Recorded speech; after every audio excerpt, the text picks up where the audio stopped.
press the bell icon on the YouTube app and never miss an ये बड़ा violence वहाँ पर हो रहा है। और उत्तर प्रदेश की अगर बात करें तो वहाँ पर भी एक इमरजेंसी अलर्ट दे दिया गया है।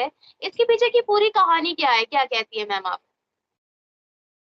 2008 तक नेपाल हिंदू राष्ट्र था।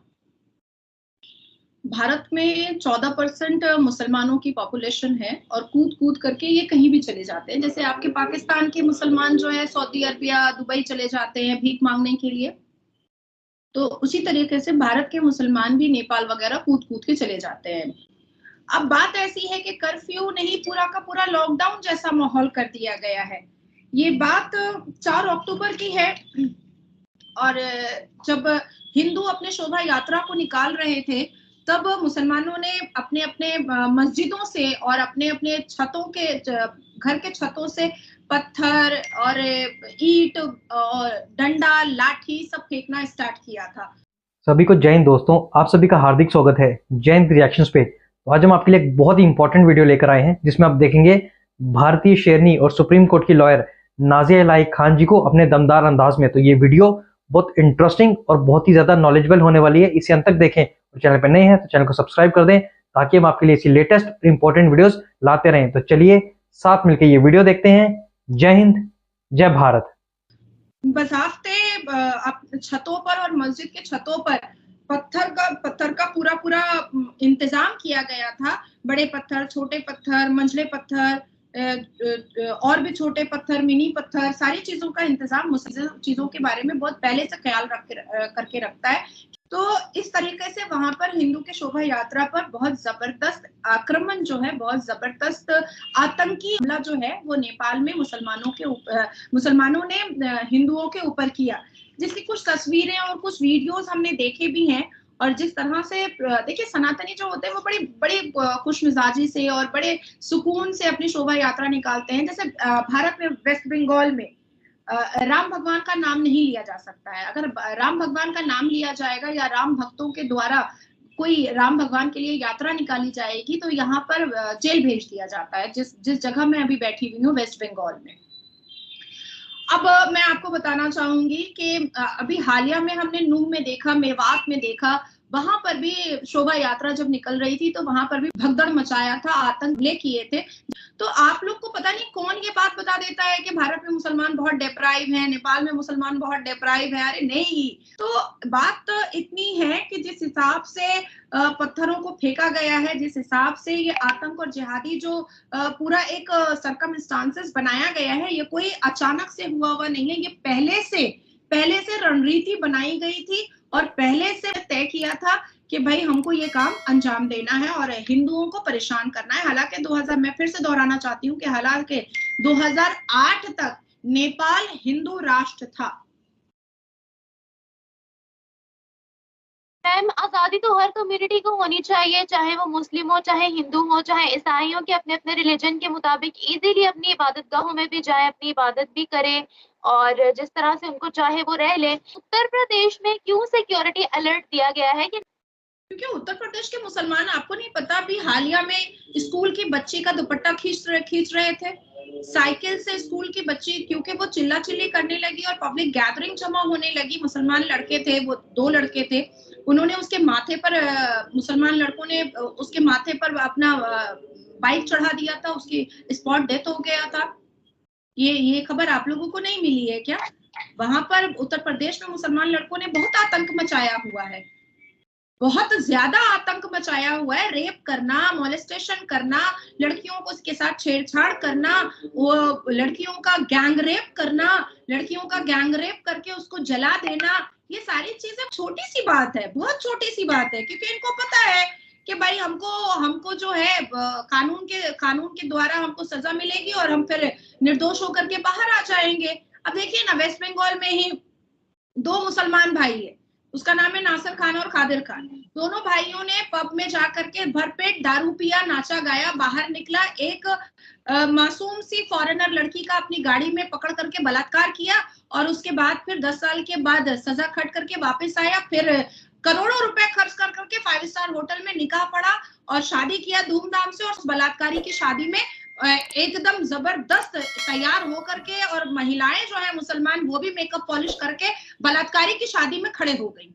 तो मुसलमान मर्द जानते हैं ना कि हम बलात्कार करें, हम छोटी बच्ची का बलात्कार करें, हम वर्जिनिटी ब्रेक करें, हम मोलेस्ट करें, हम गाली गलौज करें, हम गंदी गंदी गालियां दे, फिर भी हमको कोई भी पनिशमेंट नहीं मिलेगा। हालांकि कुरान ये कहता है कि अगर कोई बलात्कार करता है तो उसकी सजा मौत है। अभी हालिया में सऊदी अरबिया में हमने देखा ना कि एक मौत की सजा मौत हुई, गुस्ताखे रसूल की सजा सर तन से जुदा हुआ, हालिया में हमने देखा ना। तो क्योंकि यहाँ पर कुरान को मर्दों के पक्ष में ट्विस्ट कर दिया गया है भारत में, इसीलिए भारत के मुसलमान मर्द अपना किसी भी तरीके की अश्लीलता बड़े आराम से करते हैं, क्योंकि उनको पता है कि जितने मौलवी मुल्ला और इमाम और कारी हैं कहेंगे कि भाई कानून के हिसाब से इसको सजा दे दो, क्योंकि पता है कि कानून के हिसाब से सजा मिलेगी तो एक ना एक दिन बेल हो जाएगा। सारे फराइज है और शर्तें हैं वो महिलाओं पर है। सिर्फ नासिर खान खादर खान रेप कर करके, सर ऊंचा कर करके, करोड़ों रुपए शादी करके, करोड़ों रुपए अपनी शादी में खर्च कर करके एकदम इज्जतदार बन के घूम सकता है, क्योंकि वो मर्द मुसलमान है, इसलिए वो बलात्कार कर सकता है। मैं अभी का आपको खबर दे देती हूँ, अभी आधे घंटे की खबर दे देती हूँ। आप शायद गूगल में सर्च करेंगी तो भी आ जाएगा। 10 साल पहले कामदुनी नाम की एक हिंदू लड़की का रेप हुआ था, कामदुनी नाम था उसका, जिसमें 6 अक्यूज थे और 6 वो मुसलमान थे। ये मैं भारत के वेस्ट बंगाल की बात कर रही हूँ, और लोअर कोर्ट ने फांसी की सजा सुना दी थी। अब क्योंकि सारे मौलवी मुल्ला इकट्ठा हो गए तो 4 को निर्दोष करार दे दिया गया और 2 को सेंटेंस दिया गया है कि 2 जेल में रहेंगे और 4 निर्दोष हो गए। तो भारत में मुसलमान मर्द मोलेस्टेशन करे, गाली दे, माँ की गाली दे, बहन की गाली दे, बाप की गाली दे, चाचा मामू नाना की गाली दे, अपनी जुबान से औरतों के कपड़े उतार दे, कुछ भी कर दे, मुसलमान मर्दों के लिए कोई सजा नहीं, कोई सजा नहीं है। भारत में मर्द 72 साल की नन का भी रेप करता है। भारत में मर्द 6 महीने की मासूम पैम्पर पहनी हुई बच्ची का भी बलात्कार करता है। भारत में धड़ल्ले से तलाक देता है। तो भारत में के मुसलमान मर्द हिंदुस्तान के टुकड़े होने का नारा दे सकते हैं, कुछ भी कर सकते हैं, क्योंकि उनको यहाँ के भारत के मौलवी मुल्लाओं का पूरा पूरा सपोर्ट है कि तुम कुछ भी कर लो, हम तुमको बचाएंगे। इनको भी तो वैसी ही सजा मिलनी चाहिए ना जैसे सऊदिया में मिली थी। सऊदिया का कानून कितना स्ट्रिक्ट है। नहीं, सऊदिया का कानून कुरान पर है, और जैसे ही भारत में आया वैसे ही वो पूरा का पूरा कुरान का कानून सिर्फ मुसलमान महिलाओं पे हो गया, मर्दों पे नहीं है। कुरान के फराइज भारत के मुसलमान मर्दों पर 5% भी नहीं है, 1% भी नहीं है। 100 पे 100% कुरान के सारे फराइज को मुसलमान महिलाओं को फॉलो करना है, मर्दों को नहीं। ये तो मौलवी मुल्लाओं का कहना है, हालांकि दूसरी गल्फ कंट्री कहना है तो हम भी तो अपनी जुबान 75 साल 76 साल बंद रखे ना, तभी तो ये हुआ ना। अगर ये काम हमारी मुसलमान कम्युनिटी की महिलाएं अगर शुरू से करती हुई आ रही होती तो ये तो बंद हो चुका होता ना अब तक। ये तो आज मैं स्टार्ट की 4 साल से 5 साल से, 2017 से मैंने चीखना स्टार्ट किया, तब जाकर के चीजें नोटिस में भी आने लगी। आप लोगों को भी, पाकिस्तान के लोगों को भी यही पता था कि अरे भारत में मुसलमान बहुत डिप्राइव है। ये तो जब से आप मुझे बैठाने लगी, मैं छोटे छोटे केसेस से लेकर के बड़े बड़े केसेस भी आपको बताती हूँ, गली कूचे के केसेस भी बताती हूँ कि भाई यहाँ पर भारत में मुसलमान डिप्राइव हो ही नहीं सकता है। और जितने केसेस मैंने आपको बताए हैं, 72 साल की नन का जो मैंने केस बताया वो भी आप गूगल में सर्च कर लीजिए, 6 महीने की बच्ची का जो मैंने आपको बताया वो भी गूगल में सर्च कर लीजिए, 5 मुसलमान मर्दों ने जो एक डॉक्टर का बलात्कार किया था, उसकी बॉडी जला दी थी, हिंदू डॉक्टर का, उसको भी आप गूगल में सर्च कर लीजिए। ये सारे फैक्ट मैं आपके सामने आंकड़े रख रही हूँ। हालांकि हमारी दूसरी गल्फ कंट्रीज की बात की जाए तो वहां पर ये सारी चीजें नहीं है। ये तो आंकड़े हैं ना जो गूगल में मिल जाएंगे। लेकिन भारत में जब ये चीज मुसलमान कर रहा है तो आज 2017 से मैंने आवाज उठाना स्टार्ट किया है। तो जब से मैंने आवाज अश्लीलता के खिलाफ उठाना स्टार्ट किया है, तब से ये सारे मुसलमान मुझे ही रोज कुत्ते से फक करवाते हैं, मेरी माँ को कुत्ते से फक करवा देते हैं। रोज मुझे ऐसी गालियां मिलती हैं, पर उसके अगेंस्ट में कोई भी केस नहीं हो सकता है, क्योंकि 4 मौलाना आकर के खड़ा हो जाएगा और कहेगा कि ये हिंदू धर्म को फॉलो करती है, इसलिए इसको गाली पड़ेगी। भाई मुसलमान कौम, चाहे वो पाकिस्तान की है चाहे वो भारत की है, अगर इस्लाम पे चलना है तो जैसे सऊदी अरबिया देता है सजा, कानून कुरान के हिसाब से वो सजा देना स्टार्ट कर दो। मैं तुम्हारी अश्लीलताओं का जिक्र और चिट्ठा खोलना मैं बंद कर दूंगी। मैम आपको के माध्यम से निम्रा मैं बोल देना चाहती हूँ कि अगर वाकई में पाकिस्तान और भारत के मुसलमानों को यह एहसास होता है कि नासिर खान और कादिर खान ने बहुत अच्छा काम किया है बलात्कार करके, तो बहुत अच्छी बात है।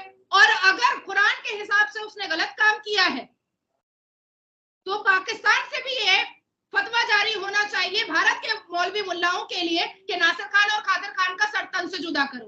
प्रॉफेट मोहम्मद सल्लल्लाहु अलैहि वसल्लम ने तो ये अनुमति नहीं दी ना कि आप बलात्कार करो। प्रॉफेट मोहम्मद सल्लल्लाहु अलैहि वसल्लम ने ये अनुमति दी है कि नासिर खान और कादिर खान बलात्कार कर सकता है, कोई बात नहीं है, कोई प्रॉब्लम नहीं। ये बोला है प्रॉफेट मोहम्मद ने? नहीं बोला है। रसूल पाक ने और अल्लाह के कलाम ने और कुरान पाक ने 30 पारे ने ये कहा है कि बलात्कार की सजा मौत है। तो पाकिस्तान से ये फतवा जारी होना चाहिए कि भारत में नासिर खान और कादिर खान का सर तन से जुदा होना चाहिए। अब यहाँ मैं आपसे ये जानना चाहूंगी कि अगर हम भारत के मुसलमानों की बात करते हैं तो इन सालों में आपको क्या लगता है कि भारत की तरक्की में मुसलमानों का कितना किरदार है? 1% भी नहीं। क्यों? क्राइम को इंक्रीज करने में भारत के मुसलमानों का बहुत किरदार है, बहुत हाथ है। और भारत की तरक्की में चुनिंदा ऐसे मुसलमान हैं जो शिक्षित हैं, जो पढ़े लिखे हैं, जो अपने खट करके कमाने में ज्यादा बिलीव करते हैं, अपनी डिग्री पे बिलीव करते हैं, अपनी ताकत पर बिलीव करते हैं, अपनी कमाई पर भरोसा करते हैं, कुछ बनने की ख्वाहिश रखते हैं, कुछ करने की ख्वाहिश रखते हैं, जिस भारत की मिट्टी में रह रहे हैं, जिसका खा रहे हैं, उस भारत के प्रति अच्छा सोचते हैं। तो ये बहुत चंद आंकड़ा है, ये शायद 1% या 2% है मुसलमानों में। बाकी सारे के सारे तो बस देख ही रही है, रोज सुन ही रही है। तो ये तो आप लोग सुन ही रही है ना। और अभी मैंने जितने बलात्कार के सीन बताए हैं, ये मैंने 1% भी नहीं बताया है आपको, ये मैंने 1% भी नहीं बताया है। मैम हम बात कर लेते हैं दोनों कम्युनिटीज पर ही। मैं आपसे यहाँ पर सवाल पूछना चाहूंगी कि अगर मुस्लिम कम्युनिटी के साथ वहां पर वायलेंस होता है या कुछ इस तरह के केसेस हो जाते हैं, क्योंकि मेजोरिटी भारत में है हिंदू कम्युनिटी की, तो क्या उसी तरह से जस्टिस होता है जैसे हिंदू कम्युनिटी के लिए होता है? क्या उसी तरह से इंसाफ मिलता है? ज्ञानवापी मस्जिद के लिए अभी पिछले 5 साल से कोर्ट में केस चल रहा है, बजाफ्ते कानूनी तरीके से कोर्ट में केस चला। लोअर कोर्ट से हाई कोर्ट गया, हाई कोर्ट से सुप्रीम कोर्ट गया, और वो इंतजार कर रहे हैं। 2 डेकेड राम मंदिर का केस चला 20 साल, पर हिंदू मेजॉरिटी जो है वो पूरी इंतजार की कि जब तक सर्वोच्च न्यायपालिका ऑनरेबल सुप्रीम कोर्ट का जब तक नहीं आएगा जजमेंट, तब तक हम कुछ नहीं करेंगे। जिस तरह से केस ढूंढ कर निकालिए जिसमें ये दिखाया जा रहा है कि मुसलमान के ऊपर अत्याचार हो रहा है। देखिए, हवाबाजी पे मैं नहीं जाऊंगी। कोई हवाबाजी कर रहा है अपनी स्पीच के मार्फत, कह रहा है मुसलमान डिप्राइव है, तो उससे तो उस पे तो मैं नहीं जाऊंगी।